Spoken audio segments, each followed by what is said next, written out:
He sees me. Charlie dropped to her hands and knees.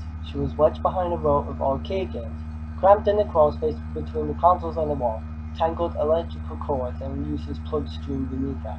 She was cornered. The only way out was past the thing, and she wasn't fast enough to make it. She could see him stalking back and forth, catching flickers of movement as he passed the photographs between the games. There was scarcely enough room to move, and she tried to crawl backward. Her foot caught in the cord and she stopped, contorting herself to carefully dislodge it. She heard the clashing metal on metal and the father's console rocked back against the wall. He hit it again, shattering the display,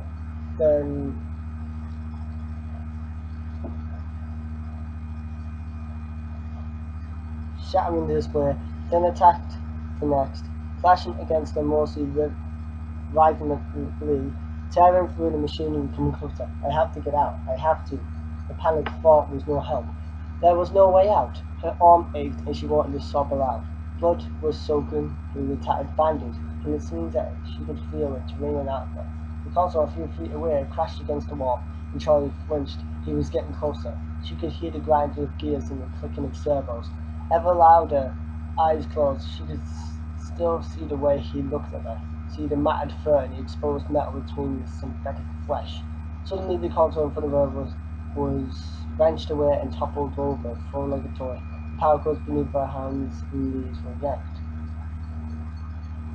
away, and Charlie slipped and stumbled, almost falling. She caught herself and looked up, just in time to see the downward swing of a hook, welcoming the hurricane Utah. Charlie smiled rhythmically at the sign and kept driving. The world didn't look any different from one side of the sign to the other, but she felt a nervous anticipation as she passed it. She didn't recognize anything. She had not really expected to.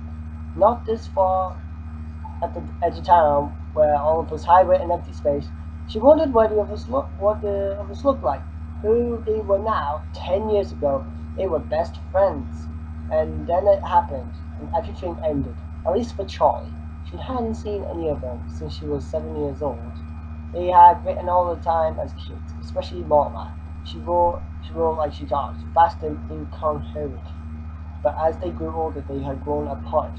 The letters had grown fewer and further between, and the conversations leading up to his trip had been perfunctorily and full of awkward pauses. Charlie repeated the names as though to reassure herself that she still remembered them: Marla, Jessica, Lama, Carlton, John, and Michael. That was the reason for the trip.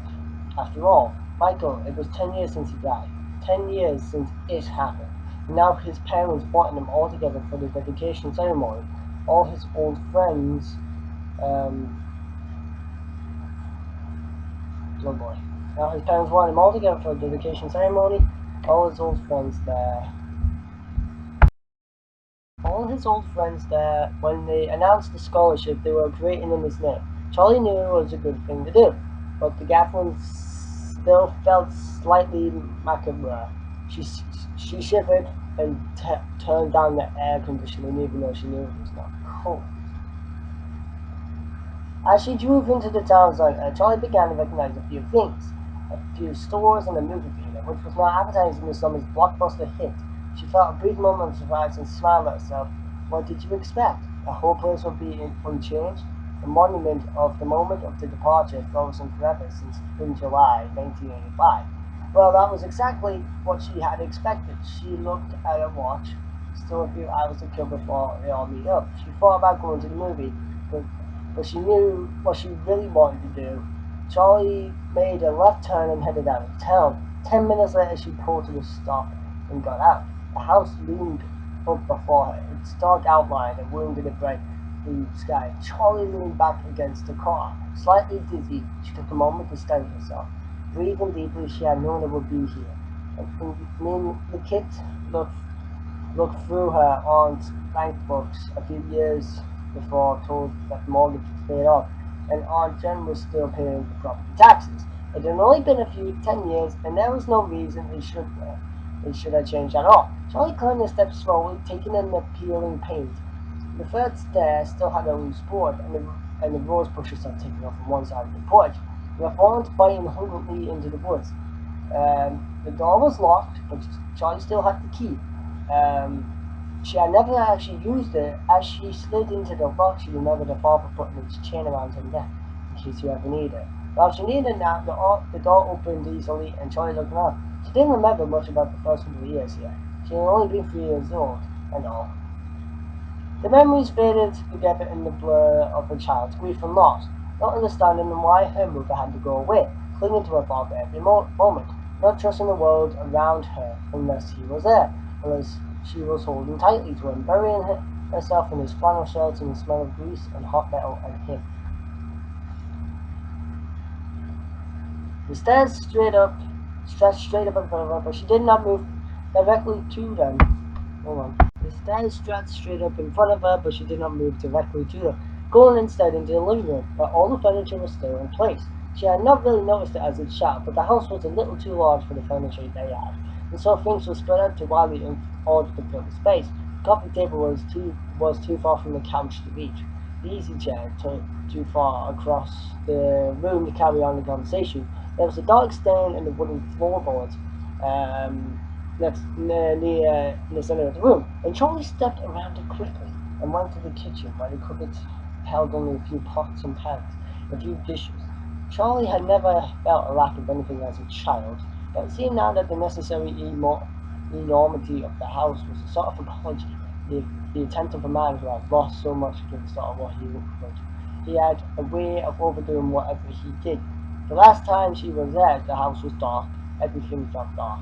She was being carried her up the stairs to her bedroom, although she was 7 years old, and could have gone quicker on her own 2 feet. But Aunt Jen picked her up as they stopped on the front porch and carried her, shielding her face as though she were a baby in the garden sun. In her room, Aunt Jen set her down and closed the bedroom door behind her and told her to pack the suitcase. And Charlie cried because all the things could never fit into that small case. "We could go back here for the rest later," Auntie Jen said, her impatience leaking up through as Charlie hovered indecently at her closet, trying to decide which t-shirts to bring along. They had never come back for the rest. Charlie mounted the stairs, headed to her old bedroom. The door was open. As she opened it, had a giddy feeling of displacement, as though her younger self might be sitting there among her toys. Look up and asked Charlie, "Who are you?" Charlie went in. Like the rest of the house, the bedroom was untouched. The walls were pale pink, and the ceiling, which sloped dramatically up one side, following the line of the roof, was painted to match. Her old bed still stood against the wall, beneath a large window. The mattress still intact, though the sheets were gone. The window was cracked slightly open. The rotten lace curtains wavered in a gentle breeze from outside. There was a dark blotch stain in the pane beneath the window. Spread into the mattress where the weather had gotten in over the years, betraying the house's neglect. Charlie climbed onto the bed and forced the window shut. With a screech it obeyed, and Charlie stepped back and turned her attention to the rest of the room. To her father's inventions, the first night Charlie was afraid to sleep alone. She did not remember the night, but her father had told her about it often, about that the story had taken on the quality of memory. She sat up and wailed until her father came to find her, until she scooped her up and held her, promised her he would make sure she was never alone again. The next morning, he took her by the hand and led her to the garage, which was set on a keeping that promise. The first of his inventions was a purple rabbit, now grey from age from years of sitting in the sun. Her father had named him Theodore. He was the size of a 3-year-old child, her size at the time. He had plush fur, shining eyes, and a dapper red bow tie. He didn't do much, only whipped the hand tilted his head to the side, and said in a father's voice, "I love you, Charlie." But it was enough to give her a night watchman, someone to keep her company when she could not sleep. Right now, Theodore sat in the white wicker chair in the far corner of the room. Charlie waved at him, but not activated. He did not wave back. After Theodore, the toys got complex. Some worked and some did not. Some seemed to have permanent, did not appeal to Charlie's childish imagination, blah blah blah blah blah. Once that they were kept, that those she loved, they were here now, looking at her expectantly. Smiling, Charlie pushed a button beside the bed. It gave way stiffly, but nothing happened. She pushed it again, holding it down longer. And this time, across the room, there was really creak on metal. That's it for today's video, you guys. Hope you guys enjoyed 5 minutes pretty silver ice story. I'll see you all in the next video. Bye bye.